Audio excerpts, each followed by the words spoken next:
అసలు ఆషాఢ మాసంలోనే ఈ గోరింటాకు ఎందుకు పెట్టుకుంటారో తెలుసా? దానికి ఒక చిన్న స్టోరీ ఉంది, నేను చెప్తా వినండి. గౌరీదేవి తన చిన్నప్పుడు తన స్నేహితులతో కలిసి ఆడుకుంటూ ఉండగా తన రజస్వల అవుతుందంట.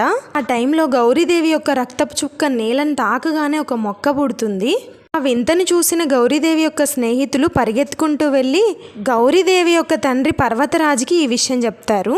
పర్వతరాజు సతీ సమూహంగా వచ్చి ఆ మొక్కను చూసేసరికి ఆ మొక్క పెరిగి పెద్దదవుతుంది. అప్పుడు ఆ చెట్టు వాళ్ళతో ఇలా అంది: పార్వతీదేవి రుద్రాంశతో జన్మించాను, నా వల్ల ఆ లోకానికి ఏదైనా ఉపయోగం ఉందా అని అడుగుతుంది.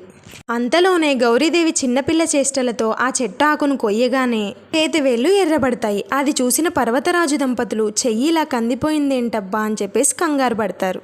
ఇంతలో గౌరీదేవి తనకి ఎలాంటి హాని జరగలేదని చెప్తూ ఈ రంగు చాలా బాగుంది అని చెప్తుంది. అప్పటి నుంచి స్త్రీలకి సౌభాగ్య చిహ్నంగా ఈ గోరింటాకు ఉంటుంది అని చెప్పేసి వరం ఇస్తారంట.